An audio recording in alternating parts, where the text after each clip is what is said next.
all kinds of stories, including that July was the hottest month ever recorded in human history. Africa continues to carry the burden of rising temperatures, despite contributing the smallest share of global greenhouse gas emissions. We cannot just keep talking about it without doing what is required to fix the problem. This is unfair, but in the long run, playing the blame game is not the answer. A more pragmatic approach is for Africa to be a key player in the search for global climate solutions. Africa stands united and should remain so in this and in its position. In this regard, allow me to take this opportunity to commend President Dr. William Ruto for his exceptional leadership of the Committee of African Heads of State, a green economy. Our strategy is to position ourselves as an attractive destination for international climate financing and investment. That's why the COP27, at that summit, Rwanda launched IREME Invest, a green investment facility created by the Rwanda Green Fund in partnership with the Development Bank of Rwanda. So far, more than 200 million has been mobilized, US dollars that is, from domestic and international partners, including the European Investment Bank and the Green Climate Fund. We have also been working closely with the International Monetary Fund as a participant in the Resilient and Sustainability Trust. We have access to long-term financing to further integrate climate into our economic policies. This is a good sign that the international community is taking seriously the call to reform our global financial architecture. But there is still room for improvement. In this context, I welcome the discussions held at the Paris Summit for a new global financial pact. The Bridgetown Initiative, spearheaded by Prime Minister Mia Mottley of Barbados, also deserves consideration and serious attention.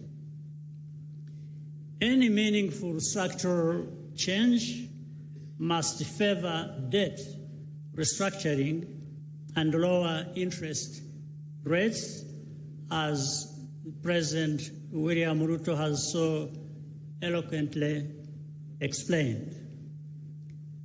As chair in office of the Commonwealth, Rwanda supports the development of a multidimensional vulnerability index led by the United Nations in partnership with the small island developing states. Gross national income, GNI, does not accurately measure a country's vulnerability to climate change. In any case, small islands and developing states should not be penalized for having higher income levels. Ultimately, what Africa wants is fair and equal partnership, which takes our priorities into account. That is going to be the basis for trust and solidarity. I hope this summit will serve as a good foundation for discussions later in this year at COP28. I thank you for your kind attention, and Mr. President, thank you for convening us here. Round of applause for President Paul Kagame. Thank you very much, Your Excellency. Now is the opportunity for President Salva Kiir, the President of South Sudan, to make his statement. Your Excellency, you have the floor.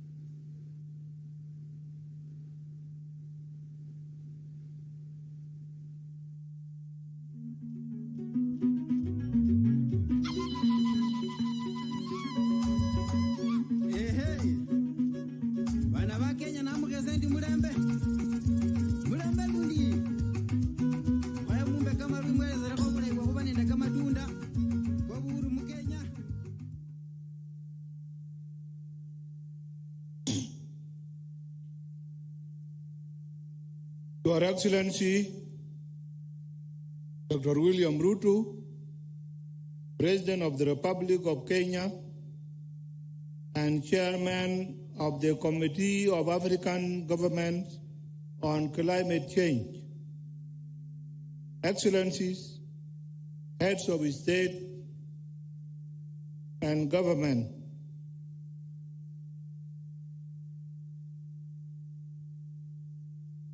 Your Excellency Antonio Guterres, United Nations Secretary General, Your Excellency John Kerry, United States Climate Change Envoy, Your Excellency Dr. Sultan Ahmed Al-Jaber, COP28 President Designate and the UAE Special Envoy for Climate Change,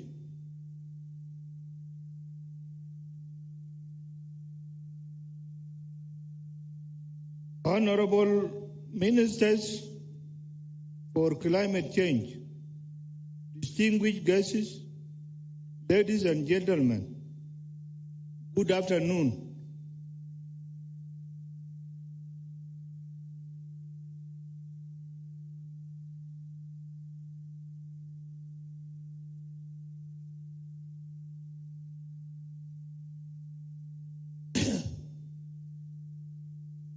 Let me start my remarks by expressing my deepest gratitude to the government and the people of Kenya for the warm welcome and for successfully hosting this first Africa Climate Change Summit. Excellencies, the biggest threat faced by humanity today is climate change. It is a threat whose effects are felt by all.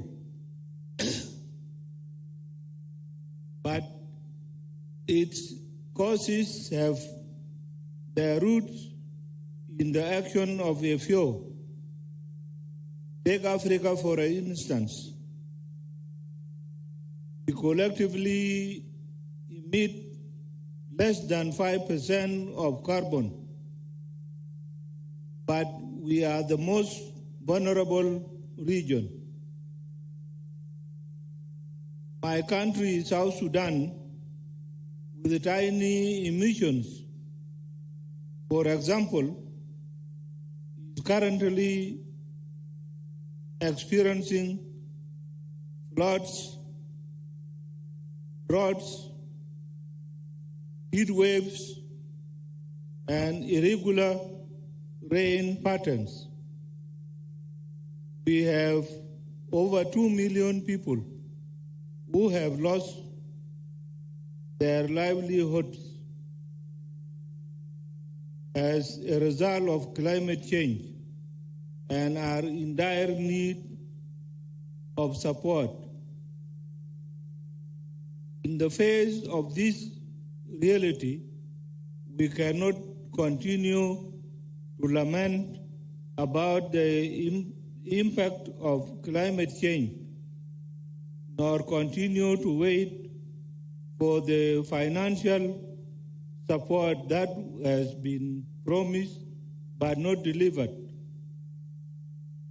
We must seize this opportunity given to us by this African Climate Summit to come up with additional ways to address the impact of climate change. Why am I calling for additional measures?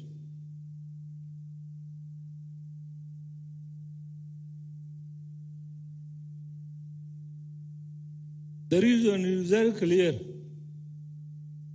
The $100 billion that was pledged at the United Nations Climate Change Conference, COP15, in 2009 has not been delivered.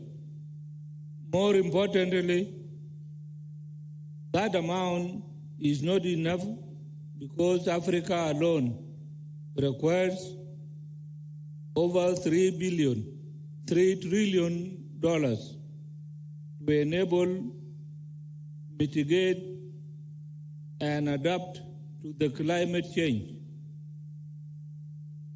As Africans, we need to understand that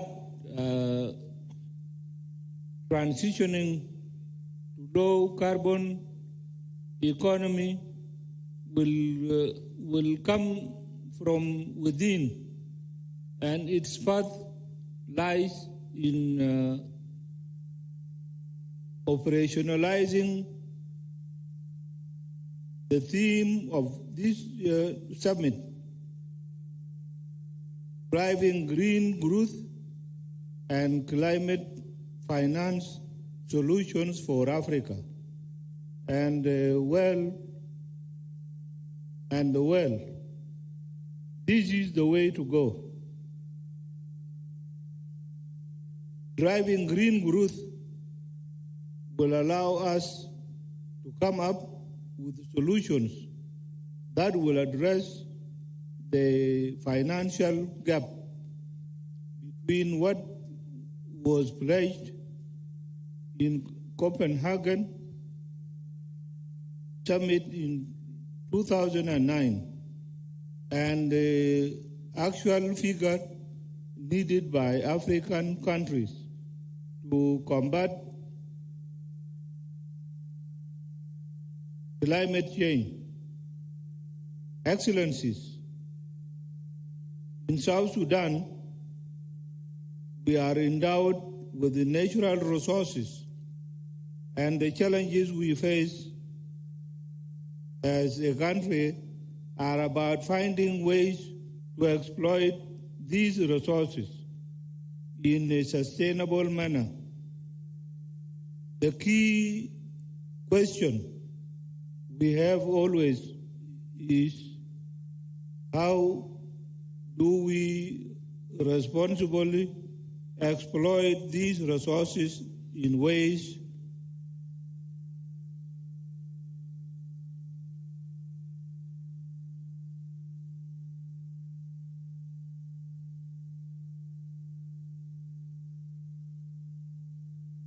that contribute towards mitigation and adaptation to the impact of climate change.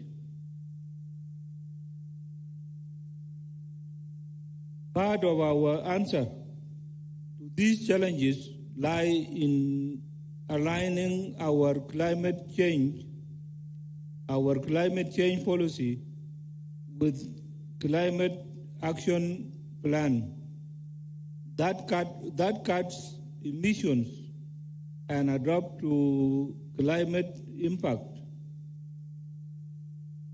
Presently, South Sudan has developed its second nationally determined contributions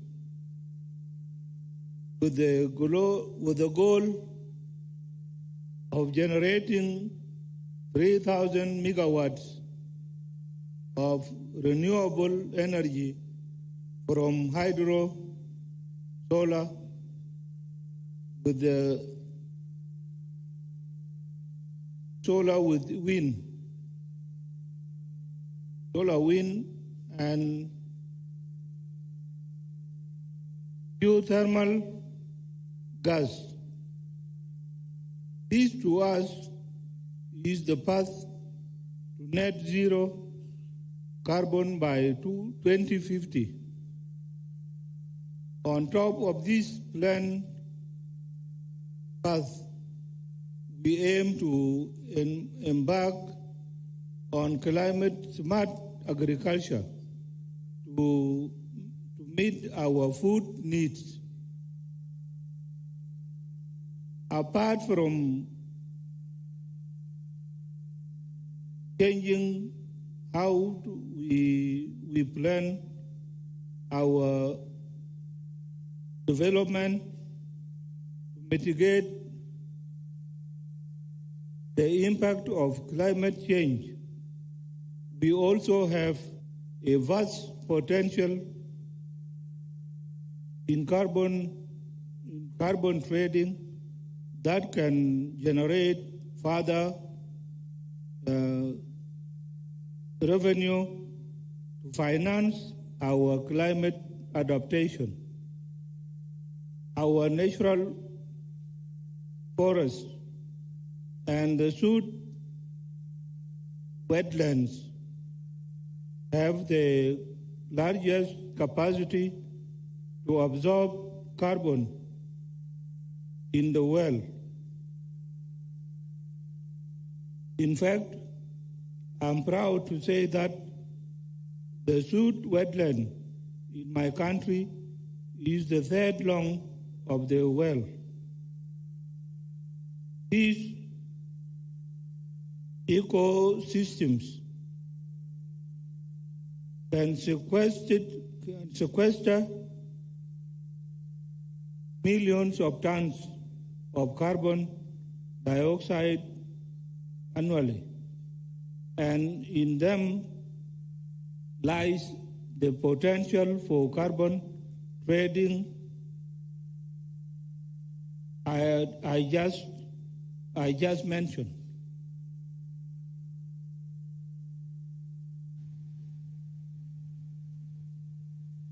Excellencies, what I have enumerated are steps we can take individually as countries to reverse the impact of climate change. However, we in the global South expect developed countries to play their part, first by cutting their emissions by over 45%, and second, by living their commitment that was made in 2009 in Copenhagen to finance climate adaptation in developing countries. We cannot meet the target of maintaining the temperature rise to 1.5 Celsius by 2030 If the developed countries fail to meet their commitments, both in providing resources to assist with climate adaptation and leading the way in cutting their own emissions. Once again, I congratulate Kenya for successfully organizing the first Africa Climate Summit. I hope that all of us will speak with one voice at COP28 in Dubai. The time for climate action is now. I thank you very much.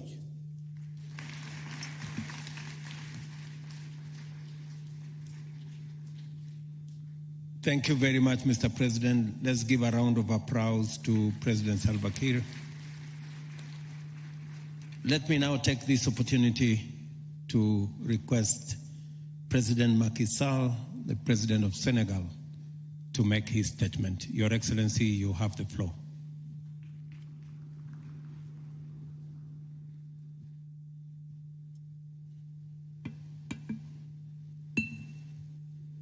Thank you very much, President William Ruto, dear brother, chers collègues, chef d'État. Dear colleagues, Head of State and Government, Chairperson of the African Union Commission,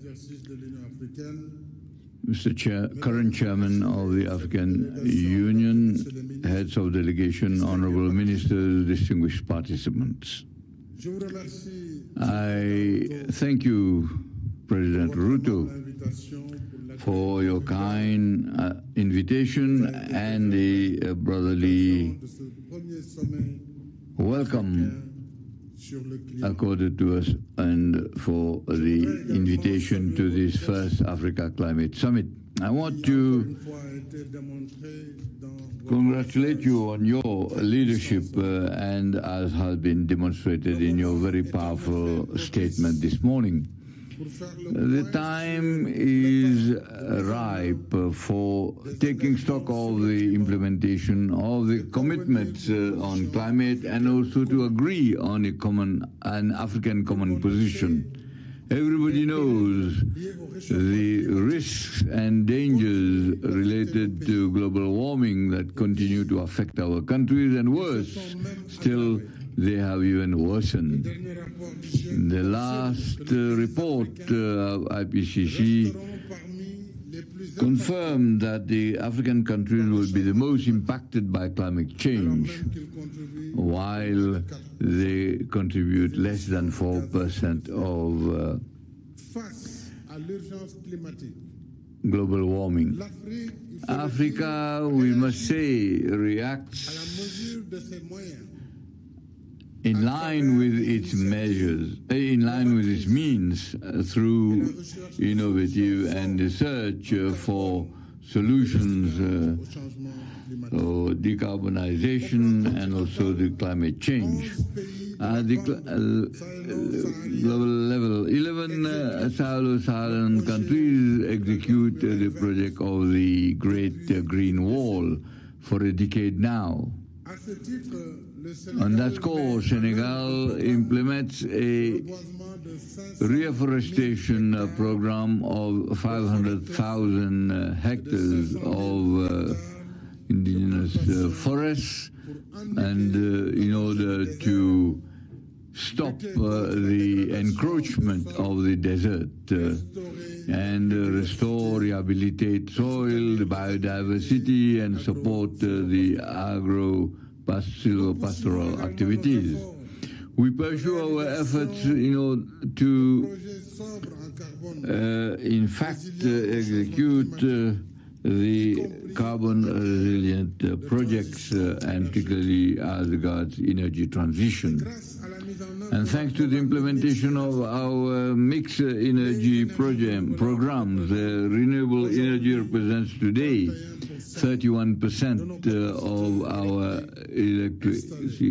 installed capacity, and part of it is from solar energy, and the other components come from wind and hydroelectric power. We at present implement an important program of rural electrification of more than 1,000 villages, financed at the cost of 75 million euros, together with the Green Climate Fund and also with the West African Bank. These efforts will be strengthened thanks to the strategy. That is, we need to agree, and we cannot prevent Africa from using its domestic energy sources. We, in this transitional phase, ensure that the solutions, African solutions, be lower in carbon and also be resilient. And obviously for those who pollute more, less than 3%, that energy transition be abandoned. It will be, in fact, another injustice to Africa. For us, gas is an energy transition, and our policy in energy transition towards net zero, is on the transport system with the regional express train, which is operational for 2 years now, which carry more than 130,000 people every day, which obviously is electric, and also the rapid electric bus, and which obviously will be used before the end of the year. In the same spirit, Senegal signed last June with the partners of G7 its program for an energy transition, which is based on JERPI, with an investment that requires the mobilization of 2.7 million euros. And we have the ambition of raising it to 40% of renewable energy in our energy mix by 2030. Having said that, we have to agree that essentially the African countries should realize and implement their green program, and Mr. President, you have reminded us about it, while the financing of adaptation should be supported by at least by concessional credits in conformity with the what was agreed in Paris. In the perspective of COP28, we should pursue our advocacy for the mobilization of resources dedicated to green financing. That is the key to resolve the problem of climate change and global warming through responsible and interdependent efforts of countries from developing countries. To conclude, I want to express my support to the Alliance for Green Infrastructure initiated by the African Development Bank, the African Union and Africa 50 in order to support the execution of the projects that are carbon sober and that are resilient. And I want to invite all the partners to contribute to this initiative. And finally, I thank the Central Adaptation Center in its work of promotion of the program to accelerate adaptation in Africa. I thank you for your kind attention. Thank you very much, Mr. President. A round of applause for President Macky Sall, please. Now it's the opportunity for President Jacinto Filipe Nyusi, the President of Mozambique, to make his statement. Your Excellency, you have the floor.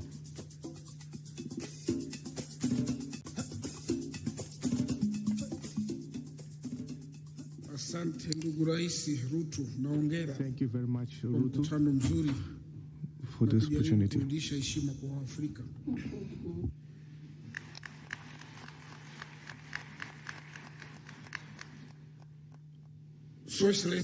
Your Excellency William Ruto, President of Kenya,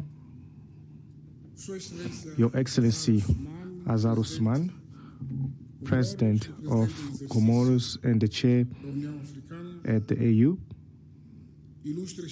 distinguished heads of state and government,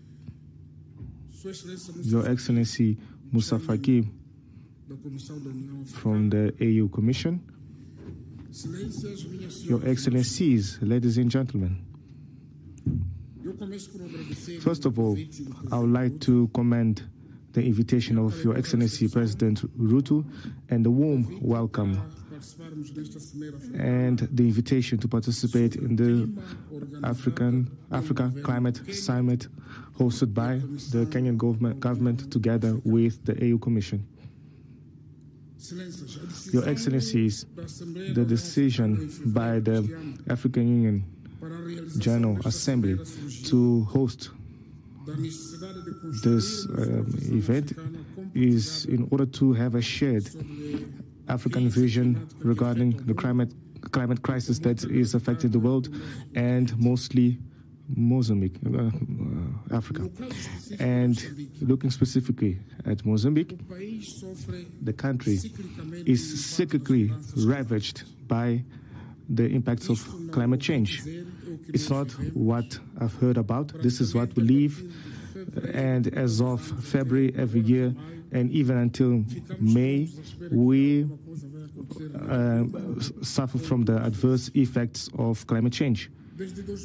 Since 2019, we have suffered from the cyclones Idai, Dineo, Freddy, amongst others. We had many natural storms and drought.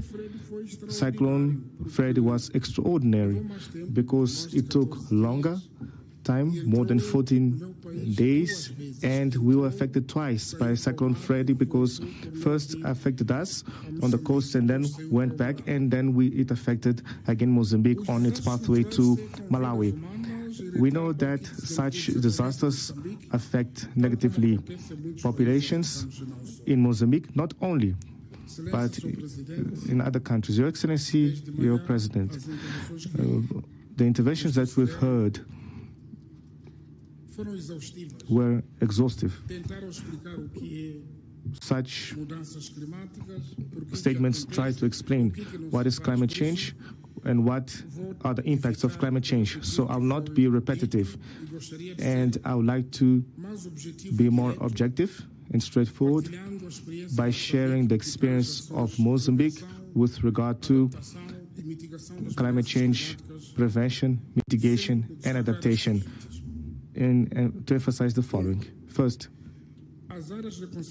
the conservation areas. 25% of the Mozambican territory is covered by parks, reserves, game parks, including marine protection areas. In this perspective, different actions were endeavored by the Mozambican government together with private partners and local communities in protecting these areas that have led to the reduction of poaching of rhinos, lions, as well as illegal logging. So why am I referring to the cooperation of communities? Because very often we just talk at a high level, but those that are living those realities with the nature is communities. So they have to be collaborating with us in order to protect what are their livelihoods. I've also spoken about elephants. You know that the best gardener in the forest is the animal, specifically elephant, meaning that if we do not protect, for example, our animals, our gardens and our forests can be threatened seriously. Secondly, Mozambique hosts the most extensive Miombe forest, which is the largest ecosystemic system in the world, and it extends for more than 2,564 kilometers throughout the Zambezi Basin. As a way of protecting the Zambezi Basin that covers 8 countries from Southern Africa, last year we have held the regional conference under the leitmotif towards an integrated and sustainable management of Miombo, towards resilience to climate change and protection of the Great Zambezi. Thirdly, in Mozambique, the disaster risk management is governed by law, whereby it sets forth an integrated disaster risk management reduction, sustainable recovery of human resiliency, as well as infrastructural resiliency, ecosystemic resiliency, and climate change adaptation.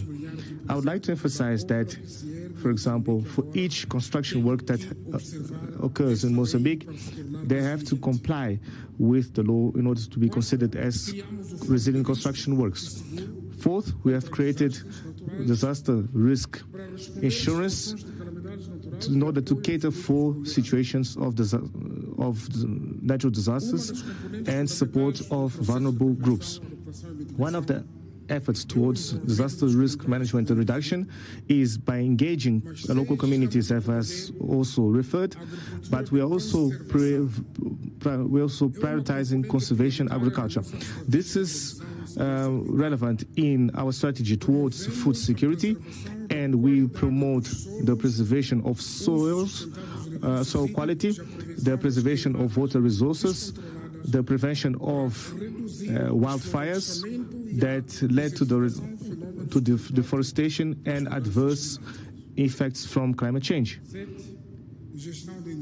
Moreover, the management of biomass energy, considering that our rural communities greatly rely on firewood. So we have been expanding rural electrification based on our national grid from the Cabora Bassa Dam and solar grids within the initiative Energy for All.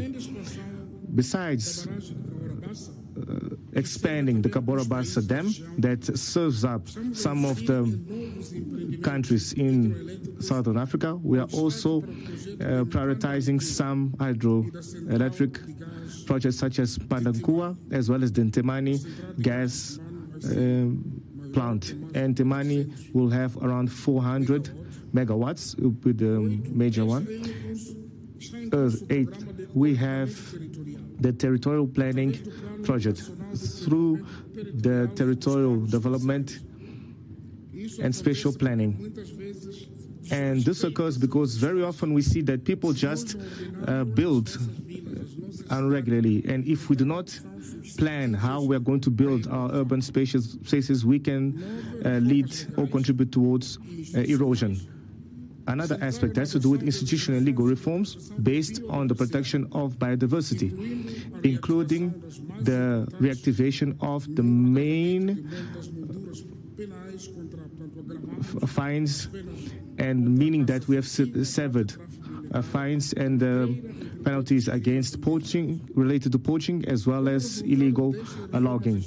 As a result of these institutional and legal reforms, Mozambique has been considered in carbon credits, and Mozambique is the first African country to receive payments from the World Bank related to carbon trade.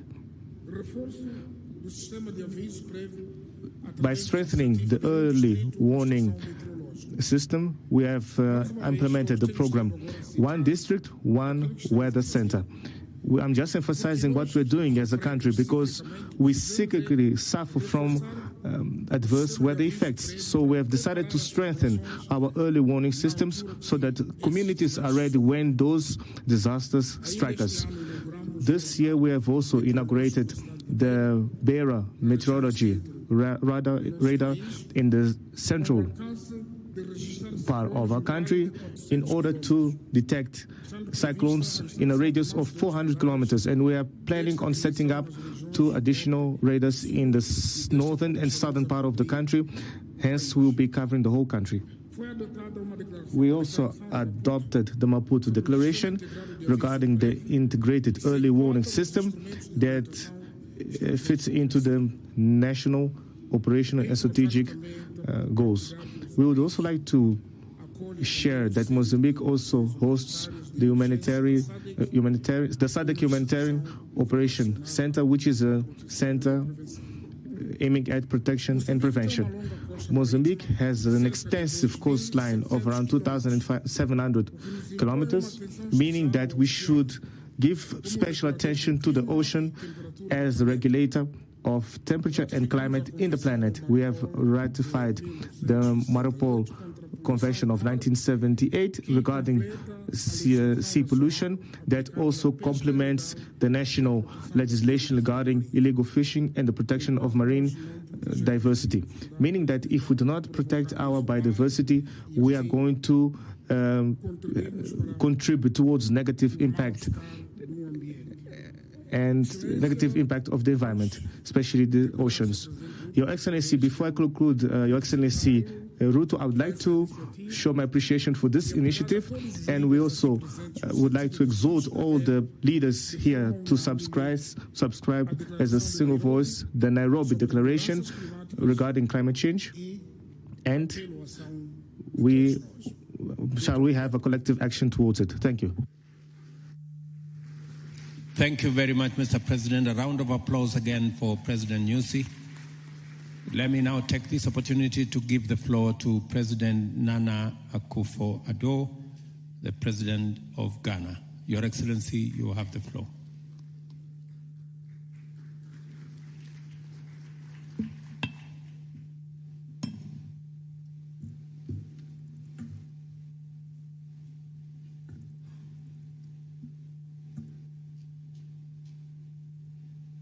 President Ruto, Your Excellencies, ladies and gentlemen, I join other speakers in applauding the Kenyan President, our host, President William Ruto, for his initiative in convening this summit, and thank him for his hospitality.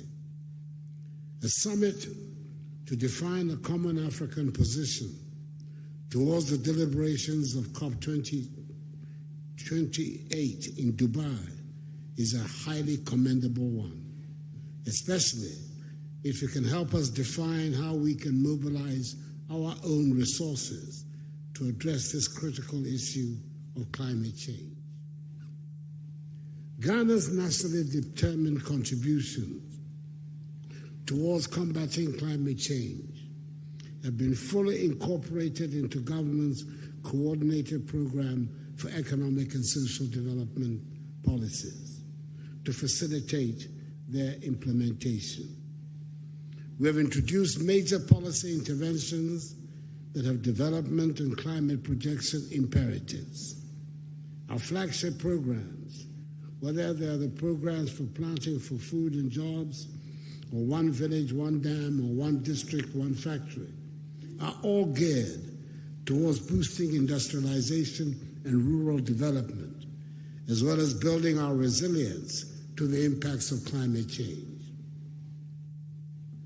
The strategic focus of the One Village, One Dam initiative, for example, in the northern regions of our country, is to provide all year round access to water to smallholder farmers who practically have no viable livelihood alternatives during the long dry seasons. We're also determined to make natural gas, which we have in abundance, available for the generation of electricity. We placed a ban on illegal mining, the phenomenon we call galamsey, which was destroying our water bodies, vegetation, and our forests. Some 20,000 young people have been engaged to plant more than 30 million trees in 2 years to create jobs and restore degraded land. These policy initiatives are already using positive results to the attainment of the SDG goals, particularly the goal of reducing our carbon emissions.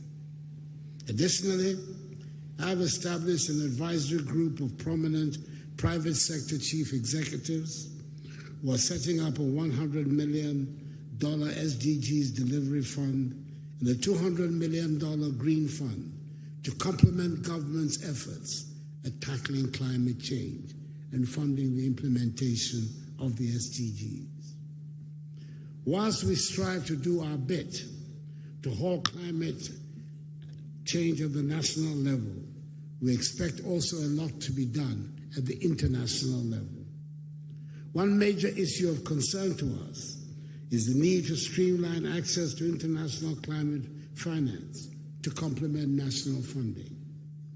I believe this forum will throw more light on practical ways to mobilize financial resources to support the implementation of national climate actions, especially how we can guarantee a different future from the past and ensure that the commitments of the developed world towards climate finance, which have not been met in the past, will be met in the future. Excellencies, it is obvious that we have to act swiftly and decisively to mitigate these effects and ensure a sustainable future for generations to come. The impact of climate change, as we know, is not limited to the African continent alone. It is a global issue that affects all of us. Thus, addressing climate change in Africa, as President Ruto so forcefully articulated, is a moral and strategic necessity for global climate action. Hopefully, COP28 in Dubai will provide us a concrete roadmap towards that end and ensure a just energy transition for us in Africa. I thank you for your attention. Thank you very much, Mr. President. A round of applause again for President Nana. Let me now take this opportunity to ask my sister, the President of Tanzania, President Suluhu Hassan, to make her statement. Your Excellency, you have the floor.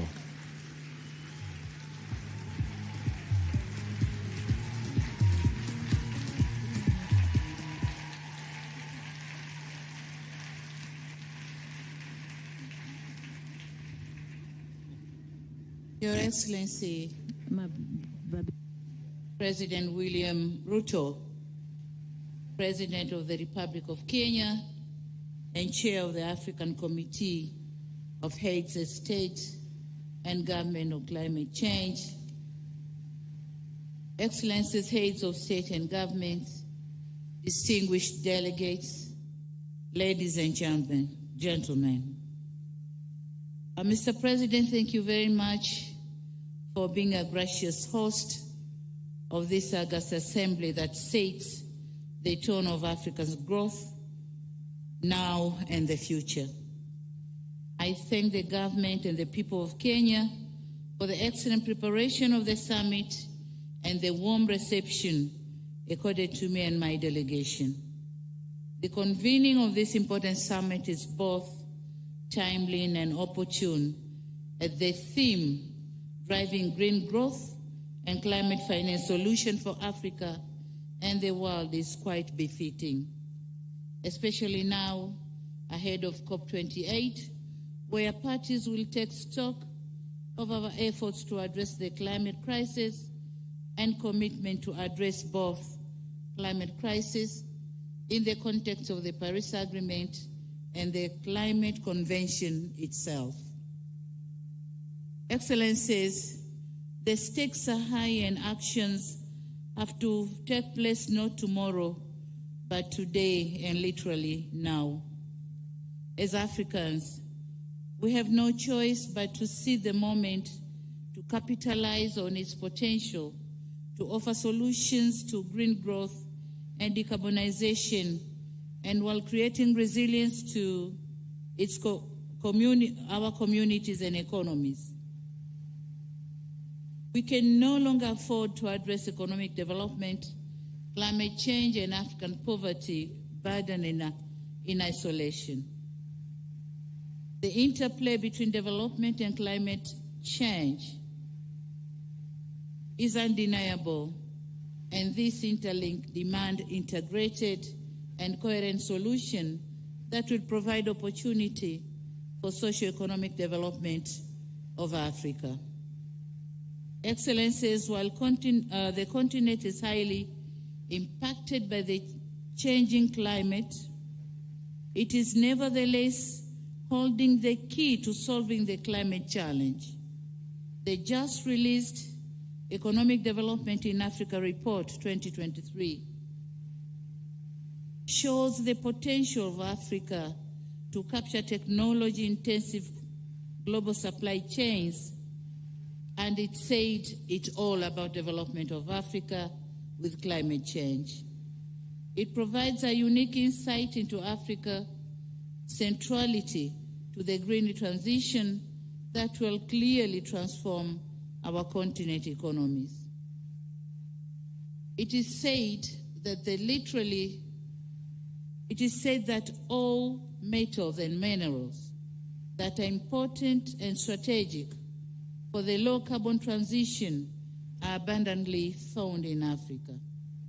And these are chromium, lithium, natural graphite, nickel, niobium, rare earth metals, silver, and many more. Given the abundance of these minerals, the continent needs to reposition itself not only as a supplier of raw materials globally, but strengthen the value chains by ensuring their conversion into intermediate and final products is done within the continent. As critical minerals, as they were called critical minerals, they have to make critical contributions to our internal revenue collection and employment creation. They also have to contribute critically in the environmental protection in our countries. So having all these, Africa has to stand firm to use the materials for our own development. Excellencies, human capital dividend in Africa is another force to reckon. To avoid the past mistakes in the history of our continent, we need to focus on human capital advancement by training our own people, especially youth, so as to be able to reap from these vast opportunities. We need to consider the climate crisis as an opportunity to address the youth unemployment challenges. Excellencies, beyond the African potentials, we have potentials in our individual countries. My country, Tanzania, is leading the way by demonstrating strong momentum in driving the green growth. Almost 95% of our energy is from hydro and natural gas. We are also leading in nature conservation with almost 38% of our landmass under conservation in various regimes. We are also committed in nurturing the ecosystems that hold the promise of creating thousands of new jobs and unlimited national economic and global benefits. Talking on the offering of critical mineral to the world, Tanzania has huge deposits of some of these critical minerals needed today. Helium is present around Lake Rukwa Basin, nickel deposit around Lake Victoria, graphite reserves at the southern eastern part of the country, and we also accommodate other deposits, critical minerals, including copper and lithium, as well as rare elements. Despite of the above scenario, we, however, need to face the fact that Tanzania, and indeed the whole of the African continent, still faces unprecedented, ladies and gentlemen. To water, to smallholder farmers who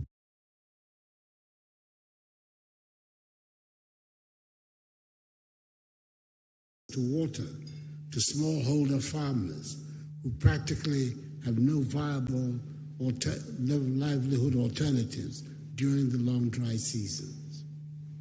We're also determined to make natural gas, which we have in abundance, available for the generation of electricity.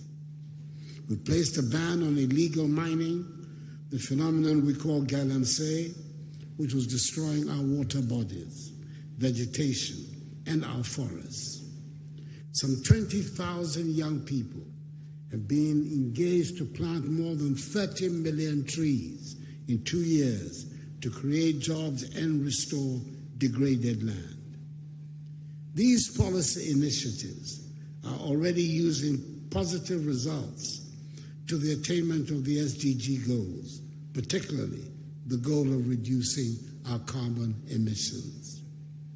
Additionally, I've established an advisory group of prominent private sector chief executives who are setting up a $100 million SDGs delivery fund and a $200 million green fund to complement government's efforts at tackling climate change and funding the implementation of the SDGs.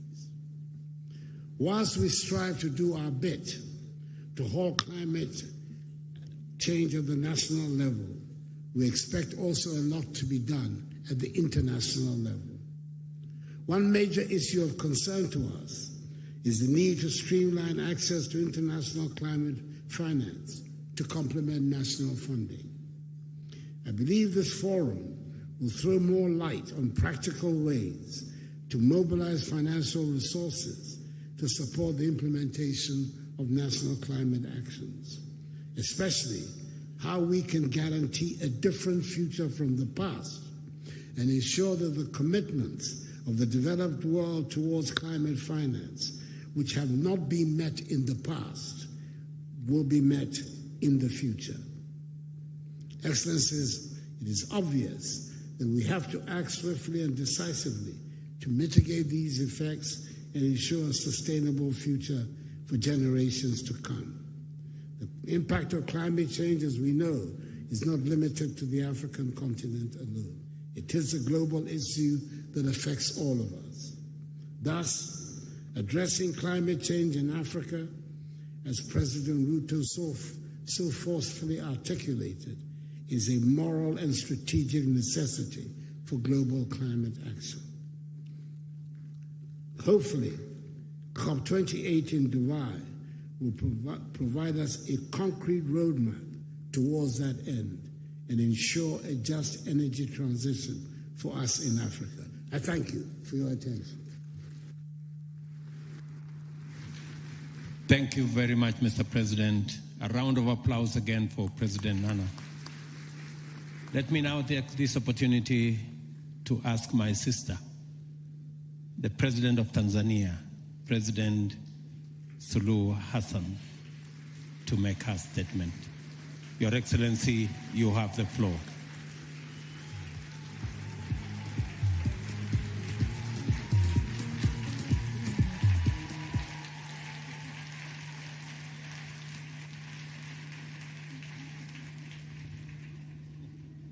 Your Excellency, President William Ruto, President of the Republic of Kenya and Chair of the African Committee of Heads of State and Government on Climate Change, Excellencies, Heads of State and Government, distinguished delegates, ladies and gentlemen. Mr. President, thank you very much for being a gracious host of this August Assembly that sets the tone of Africa's growth now and the future. I thank the government and the people of Kenya for the excellent preparation of the summit and the warm reception accorded to me and my delegation. The convening of this important summit is both timely and opportune, as the theme, driving green growth and climate finance solution for Africa and the world, is quite befitting, especially now ahead of COP28, where parties will take stock of our efforts to address the climate crisis and commitment to address both climate crisis in the context of the Paris Agreement and the Climate Convention itself. Excellencies, the stakes are high and actions have to take place not tomorrow, but today and literally now. As Africans, we have no choice but to seize the moment to capitalize on its potential to offer solutions to green growth and decarbonization, and while creating resilience to its our communities and economies. We can no longer afford to address economic development, climate change, and African poverty burden in isolation. The interplay between development and climate change is undeniable, and this interlink demand integrated and coherent solution that will provide opportunity for socio-economic development of Africa. Excellencies, while the continent is highly impacted by the changing climate, it is nevertheless holding the key to solving the climate challenge. The just released Economic Development in Africa Report 2023 shows the potential of Africa to capture technology-intensive global supply chains, and it said it's all about development of Africa with climate change. It provides a unique insight into Africa's centrality to the green transition that will clearly transform our continent economies. It is said that all metals and minerals that are important and strategic for the low carbon transition are abundantly found in Africa. And these are chromium, lithium, natural graphite, nickel, niobium, rare earth metals, silver, and many more. Given the abundance of these minerals, the continent needs to reposition itself not only as a supplier of raw materials globally, but strengthen the value chains by ensuring their conversion into intermediate and final products is done within the continent. As critical minerals, as they were called critical minerals, they have to make critical contributions to our internal revenue collection and employment creation. They also have to contribute critically in the environmental protection in our countries. So having all these, Africa has to stand firm to use the materials for our own development. Excellencies, human capital dividend in Africa is another force to reckon. To avoid the past mistakes in the history of our continent, we need to focus on human capital advancement by training our own people, especially youth, so as to be able to reap from these vast opportunities. We need to consider the climate crisis as an opportunity to address the youth unemployment challenges. Excellencies, beyond the African potentials, we have potentials in our individual countries. My country, Tanzania, is leading the way by demonstrating strong momentum in driving the green growth. Almost 95% of our energy is from hydro and natural gas. We are also leading in nature conservation with almost 38% of our landmass under conservation in various regimes. We are also committed in nurturing the ecosystems that hold the promise of creating thousands of new jobs and unlimited national economic and global benefits. Talking on the offering of critical mineral to the world, Tanzania has huge deposits of some of these critical minerals needed today. Helium is present around Lake Rukwa Basin, nickel deposits around Lake Victoria, graphite reserves at the southern eastern part of the country. And we also accommodate other deposits, critical minerals, including copper and lithium, as well as rare elements. Despite of the above scenario, we, however, need to face the fact that Tanzania, and indeed the whole of African continent, still faces unprecedented impacts of climate change, with limited capacity to finance the mitigation and adaptation needs. And thus, as we head towards COP28, we have to raise an African voice on the establishment and capitalization of a special fund for Africa. The contribution and the pledges which are given by the advanced countries have to say what percentage of those pledges goes to Africa, and not just a blanket pledges. As I conclude, and as you are all aware, Tanzania is hosting the AGRIF Food and Agriculture Summit this same week. The presidential summit is on 7th of September, a day after tomorrow. I therefore wish to use this opportunity to once again invite you to Tanzania, and I'll personally be there to welcome you all. Once again, I congratulate you, Mr. President Ruto, for organizing such a successful event, and I look forward to seeing you all in Dar es Salaam. I thank you very much for your attention.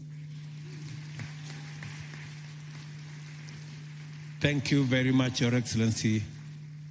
Another round of applause for President Samia Suluhu Hassan. Now it's my pleasure to request my brother, President Mohamed Yunus Memfi, the President of Libya, to make his remarks. Your Excellency, Mr. President.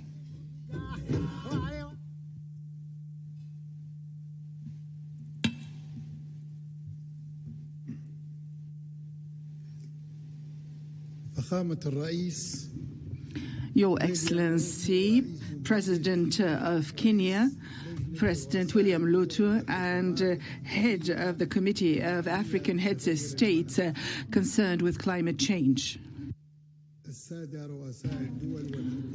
Heads of states, heads of government, members of the African Union, Mr. Fuka Musa Fiki, head of the African Commission. May I extend my wholeheartedly thanks to President Ruto and the Kenyan people for hosting this very important summit. It is important for Africa and it's important for the whole world. I'd like to congratulate President Ruto for his wise leadership for the African Committee on Climate Change. I value the efforts exerted by the Commission to have a uniformed African stance with regards all sorts of related matters and all sorts of mutual concerns. Since the inception of the African Union, Africa has always been saying that it should get rid of the historic injustice it's suffering from until now. But we're facing so many risks and challenges imposed by climate change, and it's affecting the whole world. The African Union called on us to work hands in hands, rich and poor, north and south, and to mobilize all our efforts and resources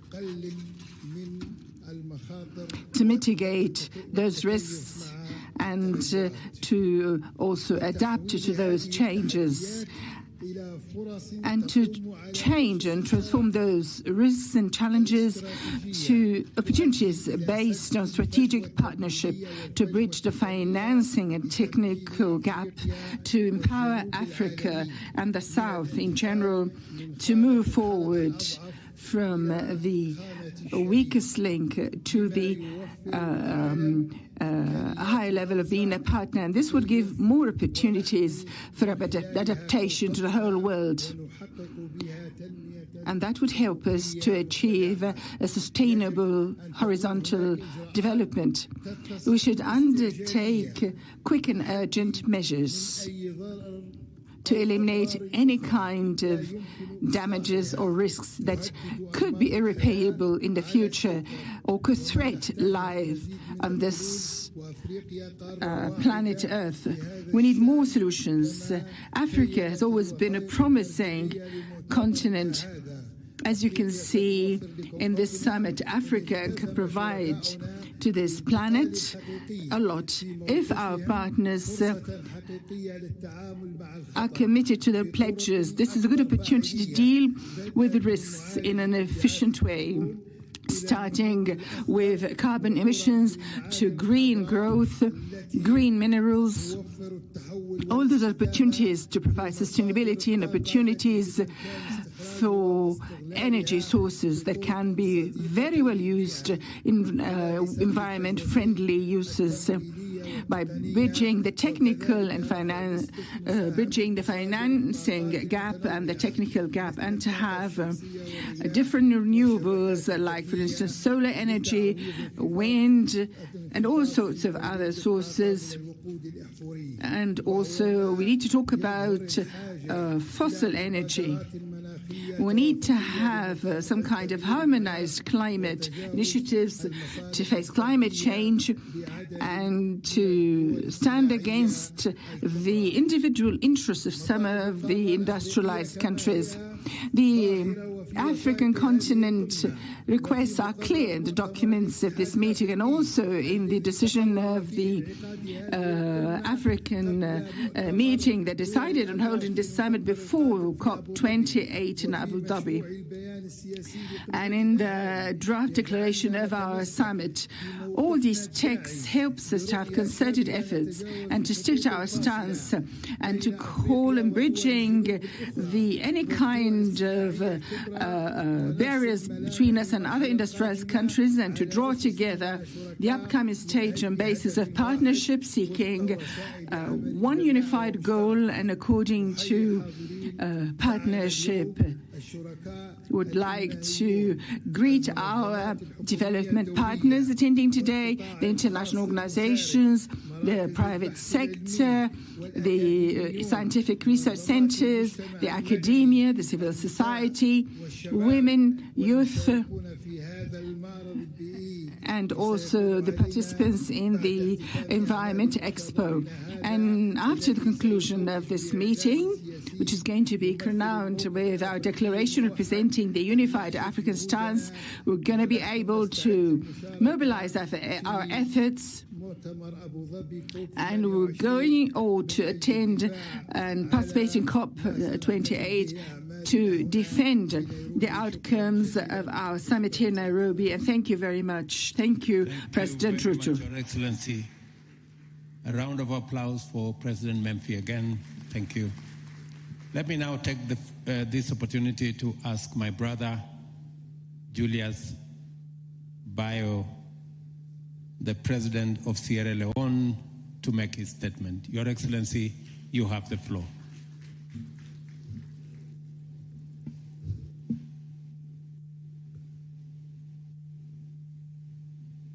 Thank you very much, Your Excellency, President Dr. William Ruto, President of the Republic of Kenya, Your Excellency Azali Assoumani, President of the Union of Comoros and Chairperson of the African Union, Excellencies, Heads of State and Government, Your Excellency Musa Faki Mahamat, Chairperson of the African Union, Commission, Your Excellency Antonio Guterres, United Nations Secretary General, Your Excellency Patricia Scotland, the Secretary General for Commonwealth, Your Excellency First Ladies, distinguished ladies and gentlemen, good afternoon.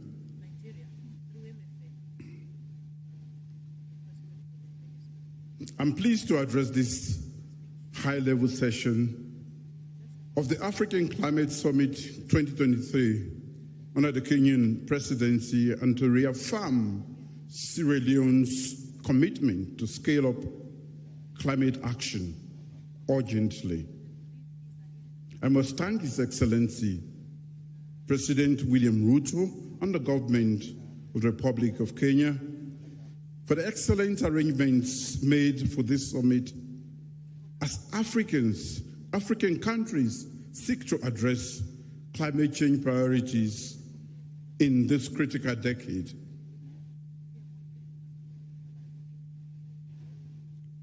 From coastal kisses with the Atlantic Ocean to the panoramic vista, from the towering cane of the mountains, the Loma Mountain, to our sprawling national parks, Sierra Leone is a canvas painted with nature's most vibrant hues. Our golden beaches are a testament to nature's artistry. Your Excellencies, distinguished ladies and gentlemen, if you've not been to Sierra Leone, I'm inviting you to come. However, beneath our nation's beauties lies an unmistakable urgency. With a median age of just over 19 years, our young population, like the other young populations representing Africa's vibrant future, stand at a defining crossroads.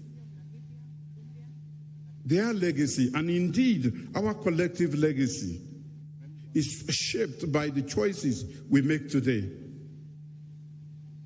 The seas, once serenading us with gentle lullabies, now one of rising tides that could erase generational achievements.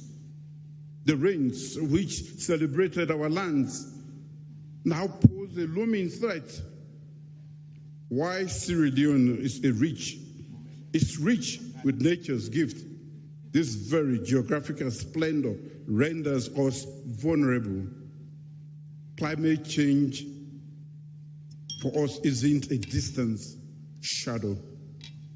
Climate projections in Sierra Leone include temperature increases, extreme weather conditions, intense precipitation, and rising sea levels. Our shores, symbols of natural grandeur, are receding. Many of our communities face displacement, and our pristine beaches risk fading away, and calamities like landslide and floods have become hauntingly regular. The surge in pests and diseases is another testament to our enduring imbalance. Without swift collective action, we risk witnessing the obliteration of Sierra Leone's invaluable ecosystems, leading to further dislocation of our communities and the devastation of their sources of sustenance. This is not just a Sierra Leone story. It is an African story. And I dare say it is a global story too. Your Excellencies, distinguished ladies and gentlemen, our world is in trouble. But our continent is even more so. The evidence is clear. The time for action is now. But we are running out of time. Grounded in this stark reality, my government remains unwavering in our commitment to fortifying climate resilience, ensuring our people thrive sustainably and harmoniously with nature. In our updated nationally determined commitment, Sierra Leone has defined a progressive pathway forward for cutting greenhouse gases emissions from the 2005 levels by 5% by 2025, 10% by 2030, and 25% by 2050. My government is unyieldingly devoted to climate change resilience and adaptation. This includes support for community-based adaptation in agriculture and energy sectors, integrated water resource management, and climate change disaster risk management. We are also poised to improve meteorological services for early warning systems and enhance and protect conservation of natural habitats and ecosystems. Furthermore, our climate change mitigation strategies extend to promoting renewable energy, infrastructure, resilience, and extensive reforestation efforts on at least 960,000 hectares of land. As we engage in country planning, we will also prioritize low carbon screening. Excellencies, distinguished ladies and gentlemen, to reaffirm our commitment, we have institutionalized efforts against this global menace. We have established a dedicated Ministry of Environment and Climate Change and a Climate Change, Renewable Energy and Food Security Presidential Initiative led by Dr. Kande Yonkela. We are designing policies and programs and laying the framework for establishing strong partnerships for funding and implementing projects on major cross-cutting thematic areas of national and global significance. Agriculture is the mainstay of our economy. Recognizing the core importance and extreme vulnerability of agriculture in Sierra Leone, we are focusing on resilience and innovation within this sector, leveraging technology and forward-thinking strategies for climate adaptation. Our overarching aspiration, as enshrined in our National Development Plan, is clear. Achieve food and nutrition security by 2030 through climate-smart practices bolstered by renewable energy throughout the agricultural value chain.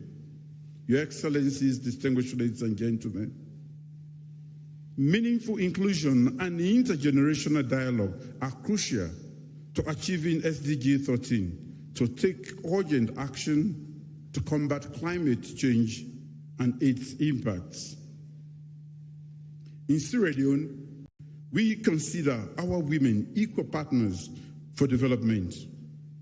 We passed the Progressive Gender Equality and Women's Empowerment Bill, which guaranteed by law a minimum of 30% representation of women for all appointive and elective positions.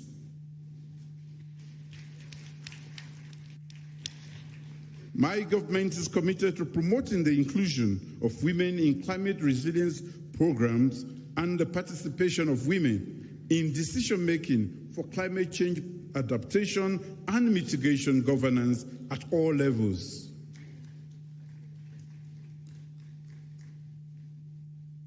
We must harness our demographic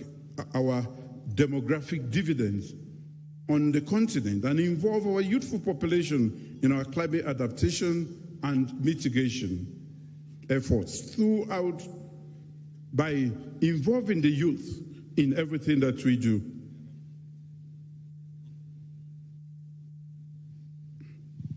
Sierra Leone's quest for environmental resilience hinges upon our capacity to address climate finance, build local competencies, and refine our legislative blueprints, and etc.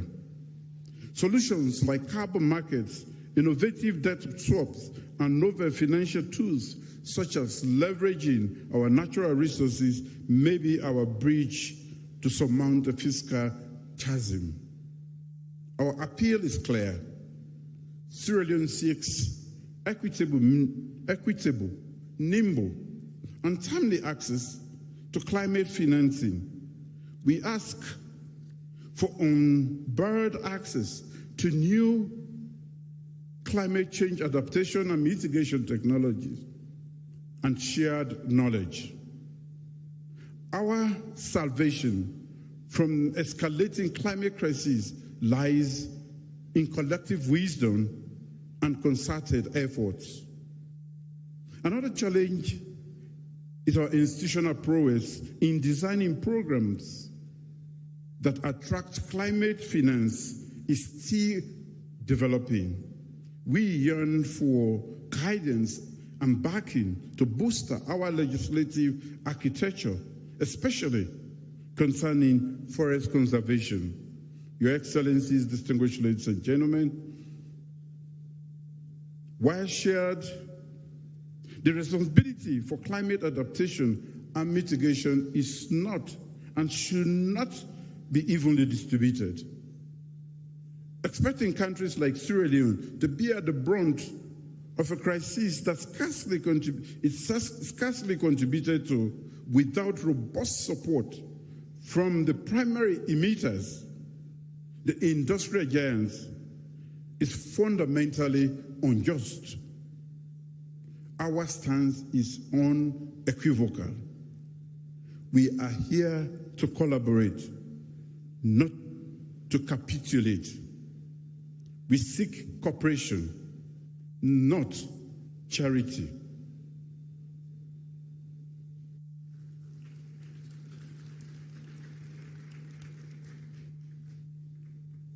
The actions of significant polluters must pivot from mere declarations and vague commitments to actionable, technology-driven reparations.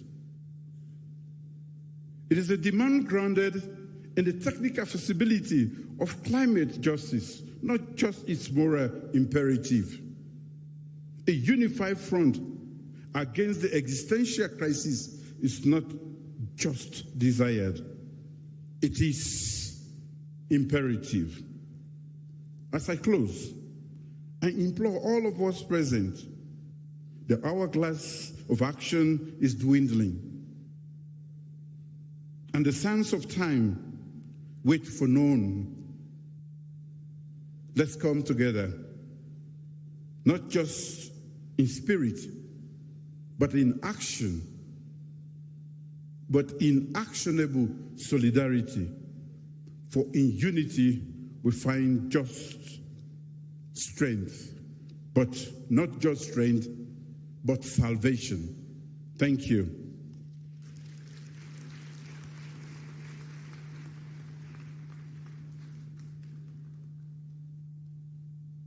Another round of applause for President Bayo. Thank you very much.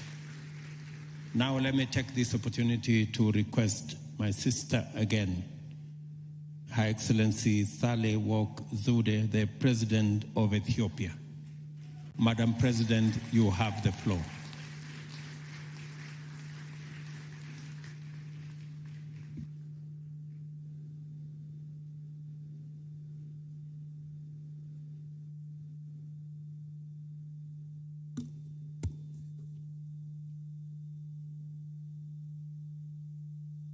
Your Excellency, President William Ruto, Excellencies, ladies and gentlemen.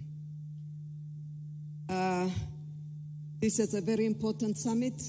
Congratulations to the African Union for organizing it and for Kenya for being our gracious host, as it is in the tradition of this country. Africa has tried its best to make its voice heard. This is not the first time that we meet to do so. In fact, to speak in one voice and to alert partners of the disastrous consequences. Ethiopia has been on the forefront of this fight. A lot has been done to coordinate our efforts in order to have a strong common position. Common position is indeed always needed in our African Union Forum. Today, it's about climate, but the continent's major issues such as peace, stability, progress requires indeed our common position. It has been increasingly difficult to explain to our people, and particularly to our youth, this contradiction. Resource-rich continent and yet poor people. To explain the injustice that has been mentioned many times here today. That is why our summit cannot and should never be a talk show, but a place where concrete actions and actionable actions are being taken.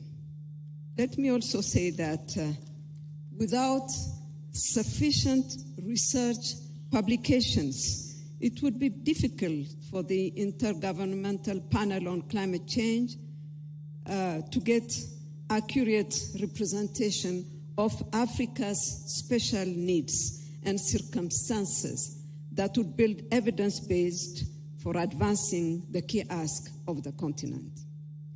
So it is imperative that as Africa, we prioritize investments in our research capacity to develop scientific publications to inform and guide global efforts to combat climate change. We must emphasize on investing in African research institutions to produce regionally relevant science that can inform the different working group under the IPCC. This endeavor requires a strong commitment from both African scientists and the international community, accompanied by the financial capacity necessary to deliver this research. Ethiopia has witnessed in the past decades, including the last consecutive years, persistent drought, flooding, locust invasion, where millions were severely affected. We've been carrying out different practical policy and action interventions as a step to contribute to emission removal and building adaptation capacity. Besides, we've also put in place national adaptation plan to build and boost resilience and adaptation capacity.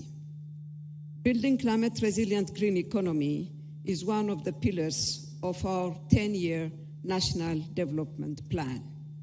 As per our strategic consideration, we have launched the long-term low-emission and climate-resilient development strategy that has been submitted to the UNFCCC with the aspiration to achieve net zero emission and building climate-resilient development by 2050.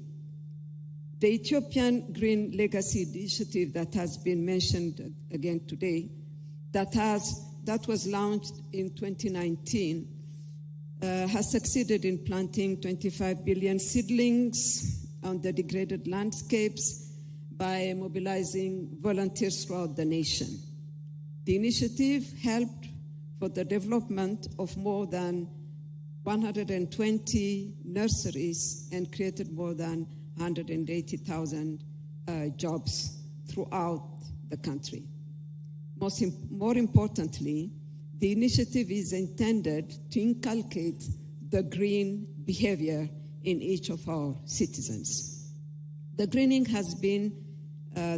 initiative has been scaled up into fruit-bearing perennial trees, thereby directly linking the initiative with our food system transformation strategy.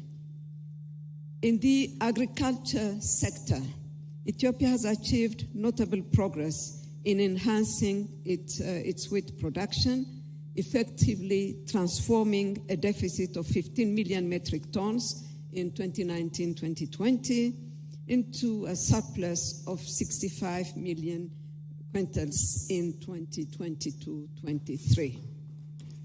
I think this achievement has enabled Ethiopia to meet not only its domestic need, and in fact commence with exports. This gives me a good opportunity to thank the African Development Bank, and most particularly its president, my young brother, for the support that was given to us. The plan is to cultivate 2 million hectares during the dry season alone in 2023. The success of wheat production is critical for the country's efforts to enhance food security and achieve food sovereignty. In terms of renewable energy production, Ethiopia is also investing on green energy projects such as hydroelectric, wind, solar, and geothermal energy sectors, as well as promoting modern rural cooking technologies. We have successfully run the hydro energy producing projects, including the Grand Ethiopian Renaissance Dam, with domestic resources, which will significantly make difference in the country's status in terms of social, environmental, and economic needs. Ethiopia is striving to finance climate actions proactively and persistently as means systematically addressing the economic challenges of the country.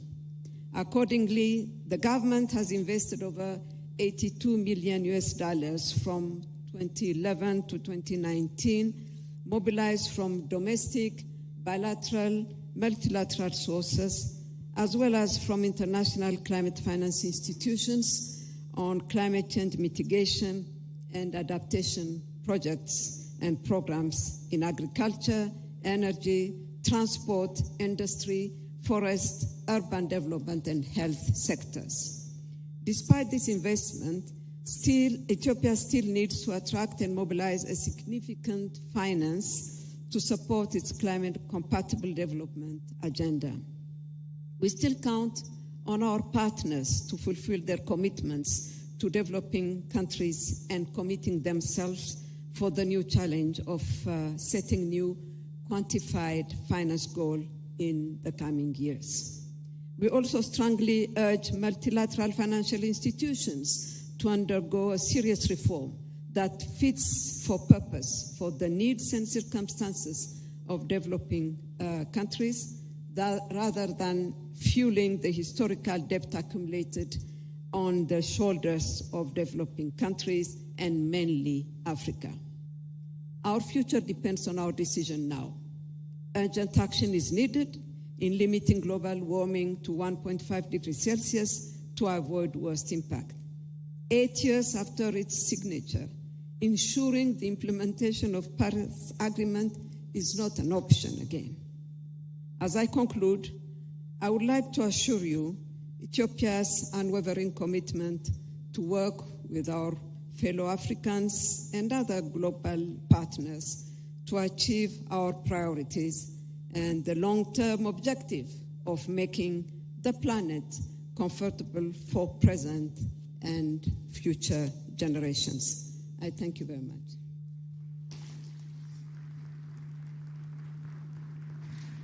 Thank you very much, my dear sister. Another round of applause for President Zewde.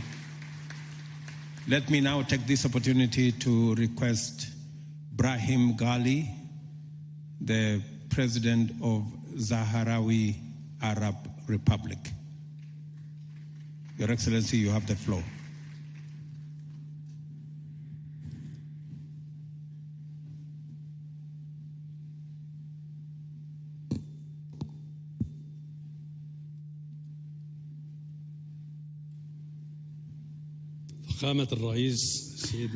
Your Excellency, President of Kenya, Dr. William Ruto, and also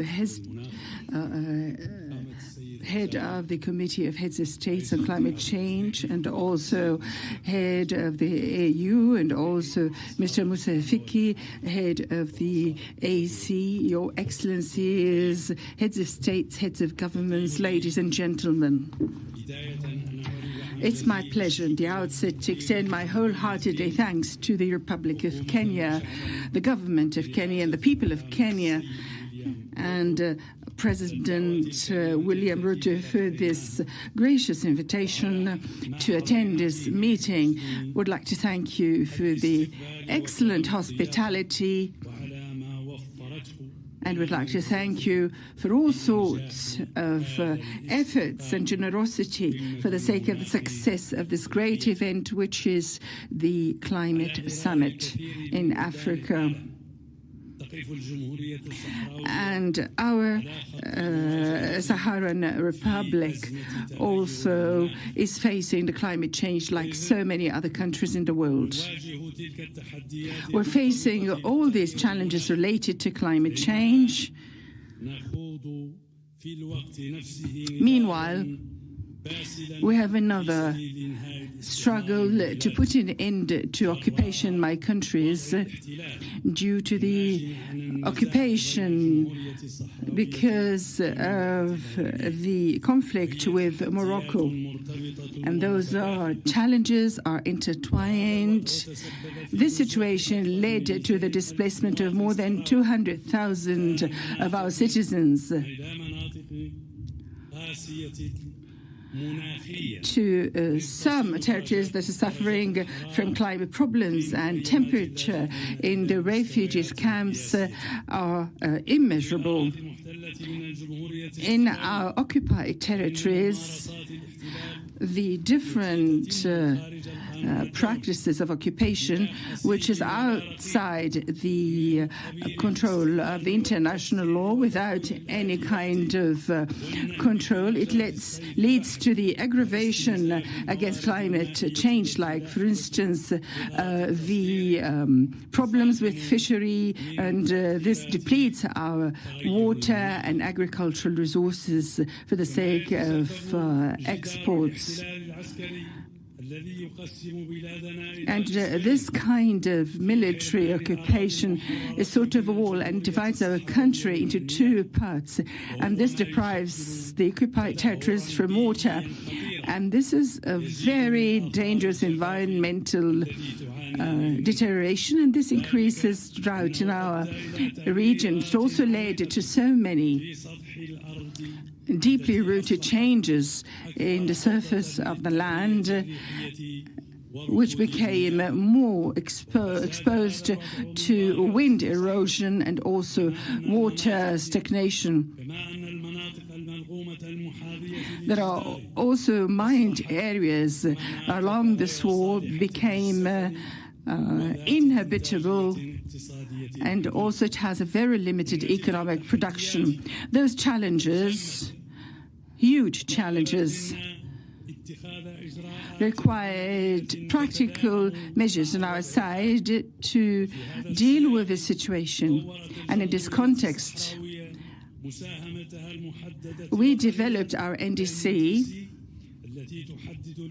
and we identified through it the urgent measures for adaptation with climate change and mitigation of its limits. And we did that through strengthening development, which is based on renewables instead of fossil energy. And we supported NDC by having an NAP or NAP through the common ministerial initiatives that included several ministries.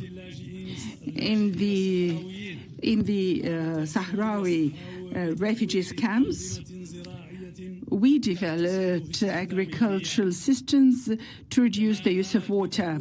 We also developed modern means with lower costs for housing. And the purpose of that is to face the increasing risks of floods, in addition to the spread out of using solar energy in small units.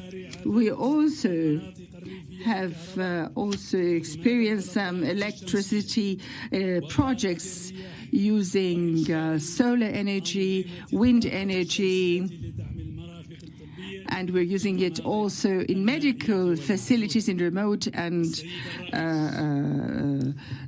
isolated areas. There we use solar energy. Mr. President, although we have a desert nature, but we do have so many resources to provide to the blue economy in Africa. We have long coasts, and it's very good for fisheries. And our coast,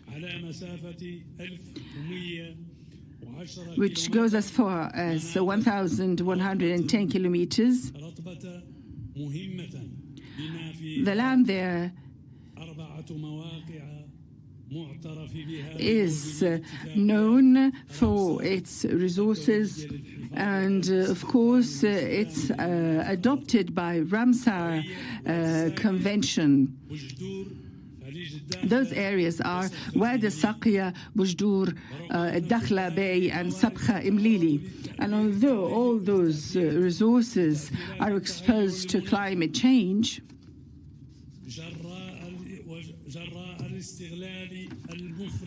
because of the excessive depletion of those resources under occupation, but our country emphasizes that it's committed to execute and implement cautious plans in this area, and this is in harmony with the African initiatives and its goals to protect the African coasts in Africa. In addition to our work or setting out administrative plans for the important environmental areas, and according to the climate change requirements, we're going to work with other countries and have partnerships and with those countries and African organizations to build our national capacities and to exchange experience in relation to the blue economy. The delay of the termination of the occupation by the United Nations, which is the last in Africa, that doesn't mean that we are fully participation in the international global efforts to face climate change and its detrimental impacts. It is illogical that we're deprived of getting the required and allocated financing to face climate change, and we're also deprived of the technical assistance through the climate change mechanism under the United Nations and other organizations. We cannot be deprived from our rights and duty to take part with Africa and the world in this kind of efforts against climate change. And also, we have been coexisting for years and years with those dire and difficult climate circumstances like other countries. We should be represented in the new FCCC and also in the COP. And also we should sign also the Paris agreement and take part in the negotiations, and to also adopt our NDC regularly to the UNFCCC. Our voice is and will be an African voice, and it's going to support the African voice and stance. Sustainable development and the management of blue economy in Africa is strongly related to the way we use to respond to climate change, and we are ready to contribute with our brothers and sisters in Africa and the whole world to achieve the best results and outcomes. I wish you all the best in this summit, and thank you very much.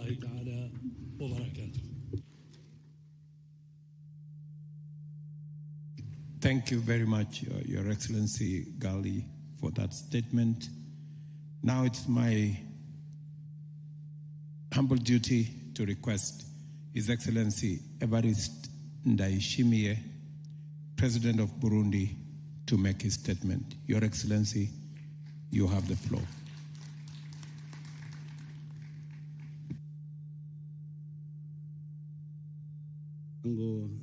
Mheshimiwa Ruto, na hongera sana kwa maandalizi mazuri ya mkutano huyu. D'abord, rendre grâce à Dieu le Tout-Puissant. I want to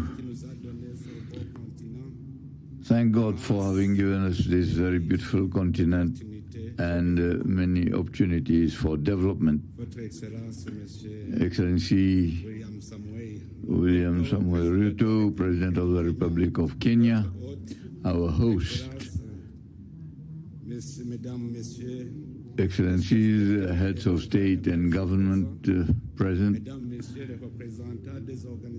the representatives of international and regional organizations, all protocols observed. At the outset, may I thank President Samuel Ruto, the government and people of Kenya for the warm welcome accorded to us. I also congratulate the government of Kenya and the African Union on the excellent organization of this summit, which is being held at the appropriate time. Excellencies, ladies and gentlemen, climate change is one of the greatest collective threats to mankind. In Burundi, the impact of climate change, mainly through drought and torrential rains, violent winds, floods, and landslides are the major factors of displacement of people. To this, we have to add the rising of the Lake Tanganyika and the growing land degradation, which push families to fight about the remaining fertile land. According to the findings, the annual loss in Burundi is estimated at $100 million. In these losses, 72% because of flood, 5% because of torrential rain, and 40% of violent winds. Thus, these weather vagaries, in fact, lead to $70 million of loss, and it impacts on the well-being of the peoples, their livelihoods, provoke the destruction of human habitat as well as infrastructures, the proliferation of and the spread of diseases and loss in human life. Over the past 20 years, the 1001 hills of Burundi are exposed to the impact of climate change. Burundi was used to having rainfall of 9 months, but today drought has even grown beyond 4 months, with an unusual season and rhythm of seasons that affect agricultural productivity as well as animal husbandry. Burundi has increased the number of initiatives in order to face this phenomenon.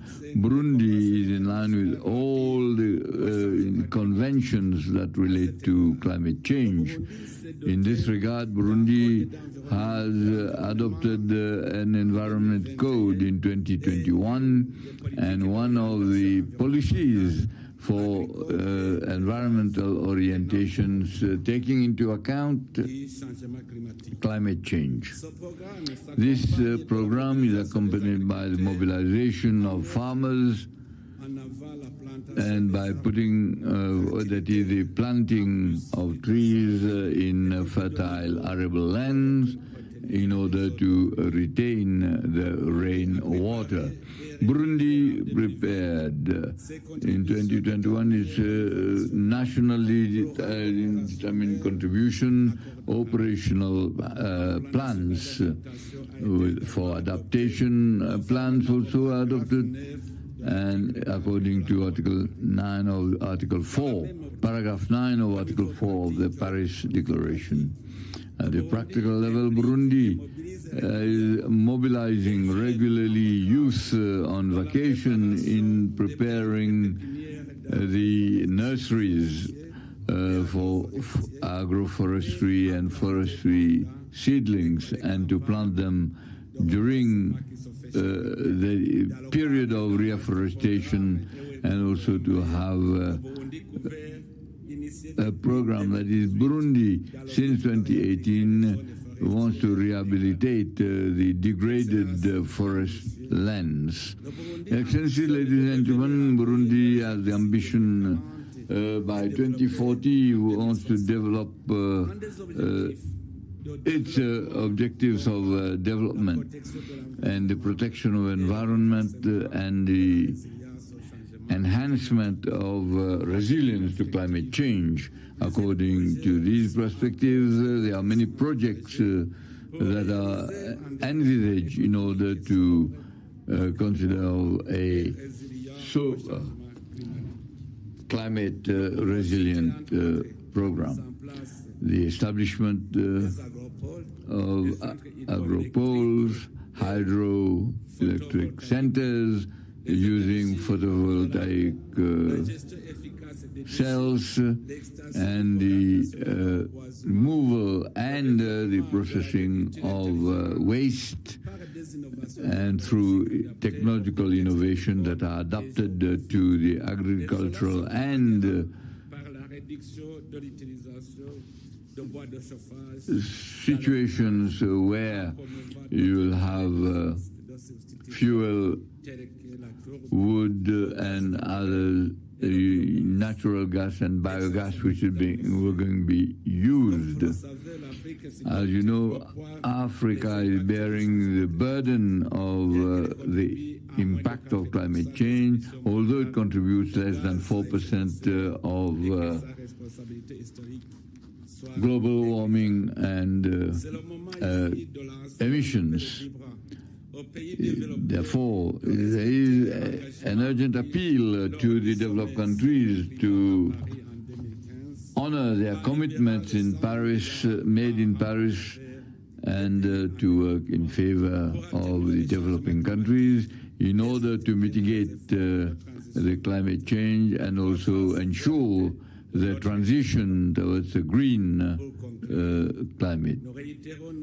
To conclude, we reiterate our commitment to the Paris Declaration and also the Plan of Action of 2022 to 2032 of Africa as regards climate change and also resilient development. And I thank you for your kind attention.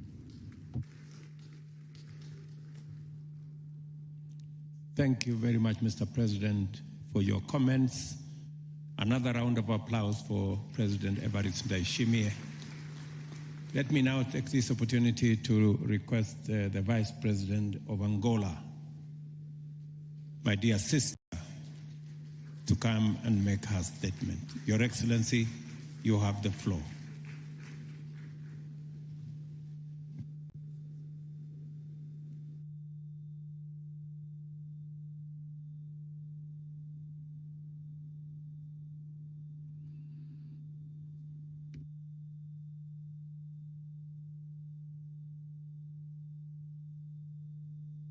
Thank you, Mr. Chairman. Excelência William Samoei Ruto, Your Excellency, the President of the Republic of Kenya, Mr. William Samoei Ruto, Your Excellency, Mr. Azali Assoumani,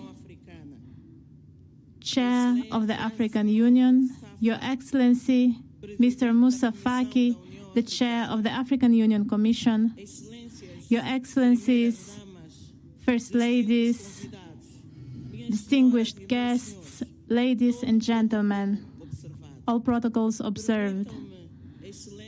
Allow me, Your Excellencies, to present to you, first of all, the regard of His Excellency, Mr. João Lourenço, the President of the Republic of Angola, whom I have the honor of representing in this August summit, attended by member states with the aim of contributing to finding durable solutions to address global challenges related to the climate change on our continent.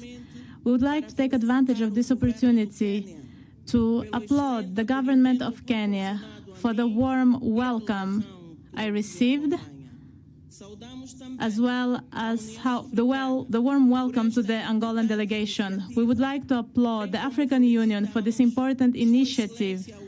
We would also like to applaud His Excellency William Ruto, the President of Kenya, who is the coordinator of the Committee of African Heads of State and Government for Climate Change, for incentivizing member states to contribute for the process of green transformation of the continent and for the development of the continent, human and natural resources. Your Excellencies, ladies and gentlemen, about half a century ago, the environment came to the center of the development of human development. Just like other regions, Africa has been affected by the global shocks, including the global financial crisis, the increasingly growing impact of climate change, and of extreme weather events such as floods and droughts, which amount to a threat to the African economies, which has had a negative impact on the implementation of the different national programs, and which has been preventing us from achieving our sustainable development goals. Ladies and gentlemen, Your Excellencies, the President of the Republic of Angola, João Manuel Gonçalves Lourenço, continues to prioritize issues related to climate change through the National Program for Sustainable Development 2022 to 2027, which has defined as a priority food security, family agriculture, local development, and adaptation to climate change, the education, health, for greater development of human capital, the creation of inclusive employment, as well as modernization and expansion of national infrastructures, both port and road infrastructures, the development of industrial centers to support the diversification of our economy and sustainable growth. Ladies and gentlemen, Africa is a continent rich in opportunities where women and youth are some of the greatest producers of food supplies. Therefore, we must fund initiatives and projects that involve women and youth. We need to finance green employment for the youth in order to increase and strengthen the adaptation and resilience of our communities and promote sustainable development. Angola is fully committed with the implementation of the UN Framework for Climate Change.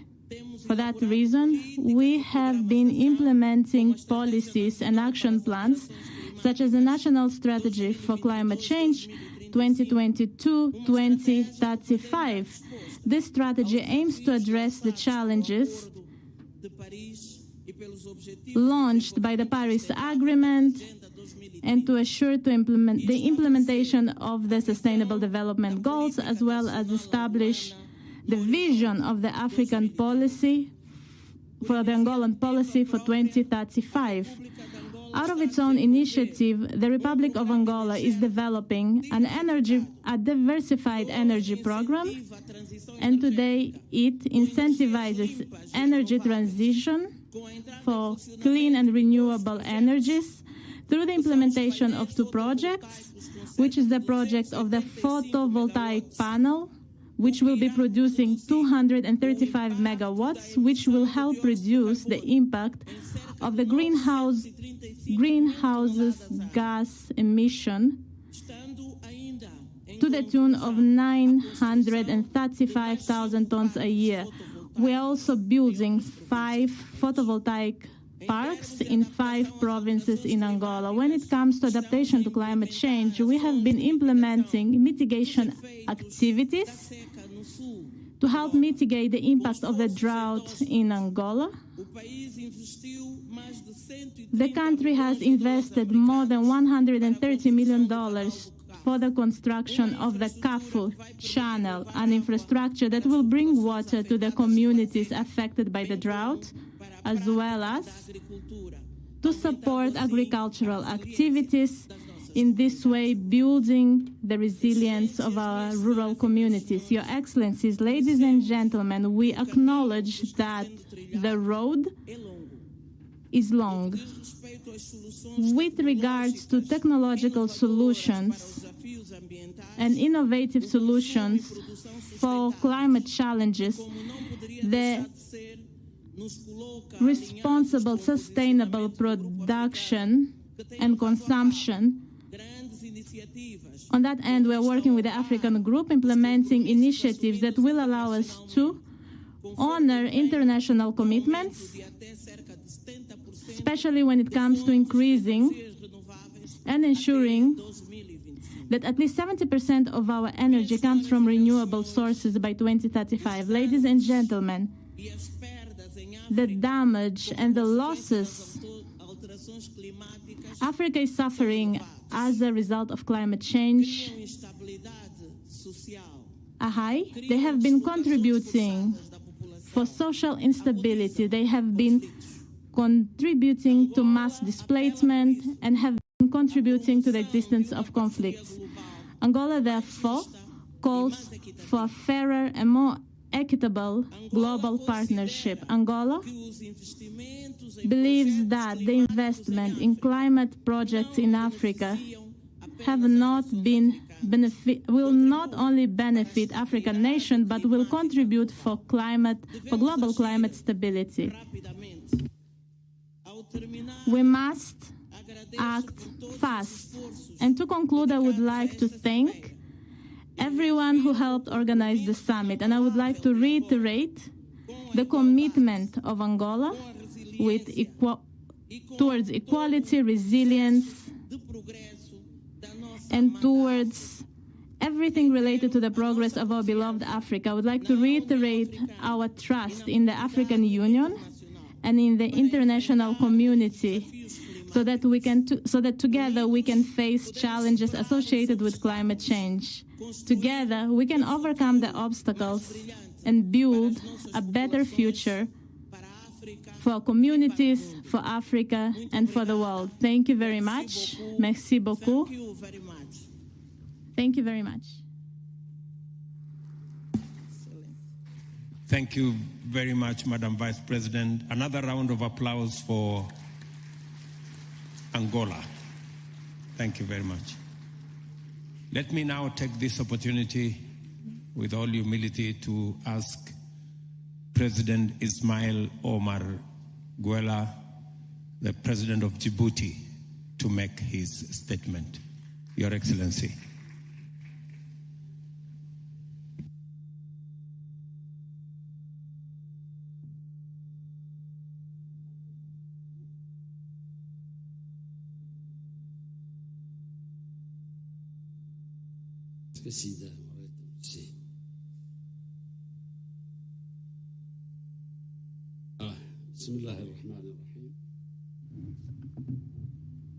Monsieur le Président, Bismillah ar-Rahman ar-Rahim.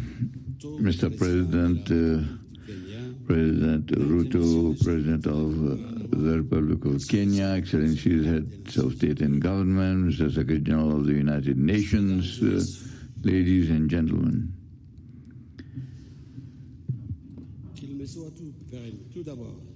First of all, may I thank the President of the Republic of Kenya, William Ruto, and the brotherly people of Kenya for the warm welcome accorded to us since our arrival in this beautiful city of Nairobi.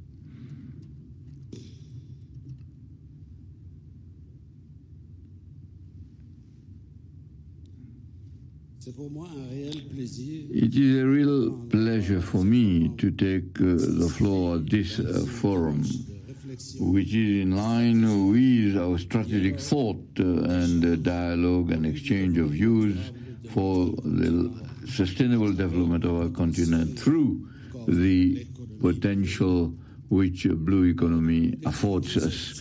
The Republic of Djibouti subscribes to the Moroni Declaration and the strategy of coordination for a mechanism of the coastal countries which alone encompass 13,000 kilometers. Our country is partly desert country and affected by climate change, and this has been imposed also on us. That is why the tertiary economy occupies 87%, while 3% only is for other components. In fact, we have a very important part played in our economy by the port and the sea. In fact, seawater has enabled us to resolve the problem of access to drinking water, and Djibouti has realized its first regime of desalination. That is to say that the development of economy, blue economy, is an imperative need for Djibouti, and it is in this spirit that we have worked out a national strategy for blue economy in 2023, and the national vision is the guiding principle for the action of the government. Its partners and the civil society in working in the maritime economy.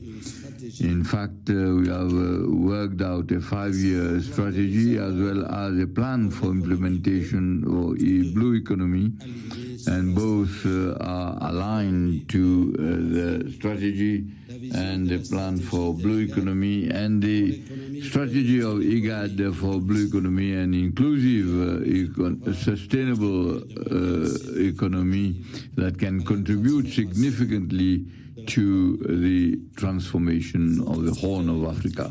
The other sectors identified, that in addition to the port and maritime activities, are fishery and aquaculture, and also the maritime security and safety.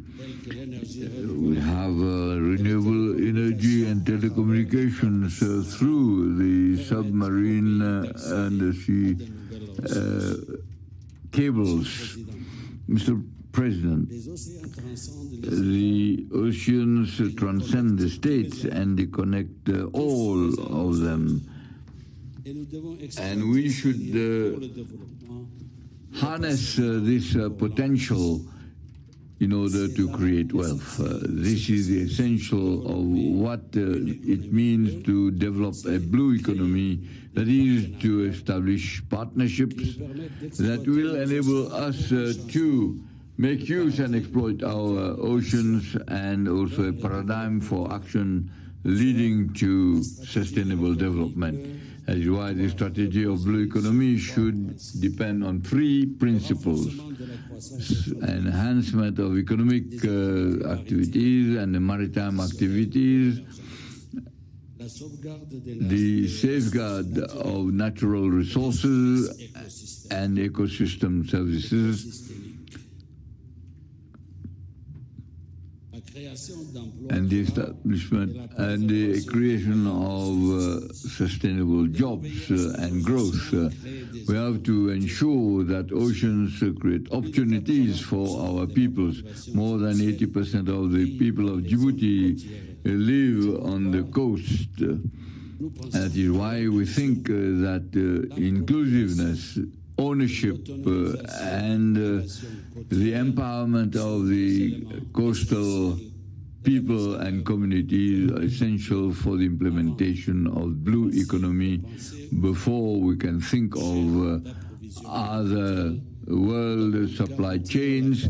We need to guarantee the local capacity, legitimize, regulate, and establish opportunities. Mr. President, the awareness of the possibilities of the oceans by our societies and also is associated to sensitization about the threats and also the threat to maritime and climate change, because this can unleash a dynamic for a better system of protection and sustainable use of marine resources. The preservation and protection of our oceans will guarantee the sustainability of our planet. And this preservation should be accompanied by action, that is, to fight against inequalities and the harmful practices that impede and affect the governance of oceans. Illegal fishing, unlimited commercial and industrial fishing, the dumping in the toxic waste in our oceans are major risks to our planet. This conference should, in fact, be the point of departure for the trajectory of development of our oceans and seas. We are aware of the African potential as regards blue economy, but also our vulnerability. That is, to unleash the potential of blue economy will regenerate in Africa and beyond, and will demand the mobilization of adequate financial resources, because the capacities of our states to take advantage of blue economy remains inadequate. In spite of many commitments made by the international community as regards adaptation to climate change and increase and enhance resilience, our achievements in fact remain below what is expected and what is demanded. That is why Africa continues to urge our partners to develop and honor their commitments, because the development of blue economy is in line with the spirit of sustainability and resilience that is recommended by Agenda 2030 of the United Nations, and is a breath of oxygen for our countries and for our deserts. I thank you.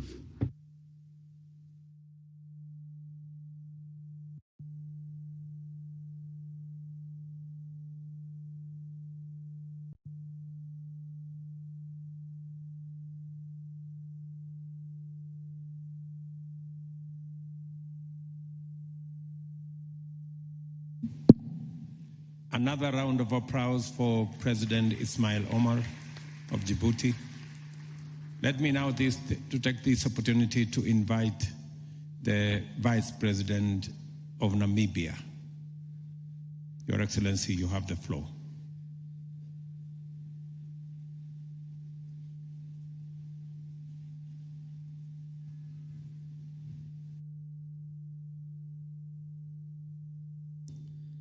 Your Excellency, President William Ruto, President of the Republic of Kenya, Your Excellency Musa Faki Mahamat, Chairperson of the African Union Commission, Your Excellency Antonio Guterres, Secretary General of the United Nations, Your Excellencies, Head of State and Government, Ministers, delegates, ladies and gentlemen. I wish to extend warm greetings from the Republic of Namibia, specifically from Dr. Hage Gottfried Geingob, President of the Republic of Namibia, to you, President William Ruto, for your excellent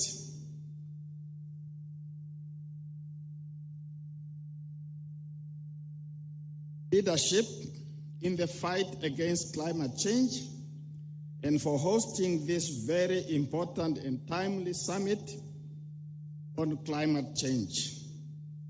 I further extend my gratitude to you and to the people of Kenya for the excellent way this summit has been organized and the warm hospitality extended to my delegation since our arrival in this beautiful city of Nairobi. As Your Excellency have said, I'm finally happy to have returned home to East Africa. Today, I wish to shed light on the effect and impact of climate change on Namibia and her people.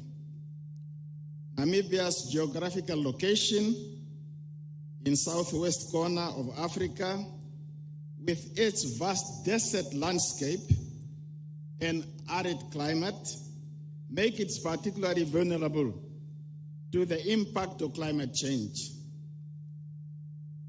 Rising temperatures, erratic rainfall patterns, and prolonged droughts are becoming more frequent and tense, wreaking havoc on the country's economy, on our environments, and of course, affecting our people.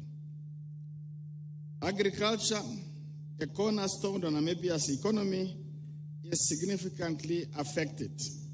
Prolonged droughts and unpredictable rain patterns lead to the reduced crop yields, livestock losses, and increased vulnerability to food insecurity. As a result, farmers struggle to provide for their families and to contribute to the nation's food production. The impact on rural community is thus severe, exacerbating poverty and inequality. Moreover, climate change exacerbates the water scarcity challenges facing our country. With limited freshwater resources and a growing population, the demand for water is increasingly high. However, as temperature rises and rainfall becomes erratic, rivers and water bodies dry up and groundwater reserves deplete. This scarcity not only affects drinking water availability, but will also impact on agriculture, industrial activities, and hydropower generation. The water crisis strains communities, hinders economic development, and threatens social and communal stabilities. Your Excellencies, these challenges are not unique only to Namibia, as the whole continent experienced similar, if not worse, consequences of climate change. We need to be clear in our message to the international community as it relates to what some refer to as climate injustice or climate justice. The global response to the effect of climate change in Africa should be characterized by urgency, collaboration, and support. Africa, as a continent, is particularly vulnerable to the impact of climate change, despite contributing minimally to global greenhouse gas emissions. Developed nations must fulfill their commitment to provide financial and technical assistance to African countries. Adequate funding is crucial to support adaptation and mitigation efforts, improving infrastructural resilience, and promote sustainable development. Technology transfer and capacity building initiatives can empower African nations to implement climate-friendly solutions and maximize their potential for clean energy generation and sustainable agriculture. As Africans, we need a stronger voice, unity, and wield more international influence to bring around the necessary change on the continent for the betterment of our people if we want to realize, and I quote, the Africa we want, in line with Agenda 2063. By working together, we can build a more resilient Africa, mitigate the impact of climate change, and ensure a sustainable future for the continent and all its people. I'm therefore positive that through the Nairobi Declaration, we send a clear message to the international community, and especially to our partners present here at this conference, that the time to act is now. Merci beaucoup. Obligation. Obrigado. Thank you all. Asante sana.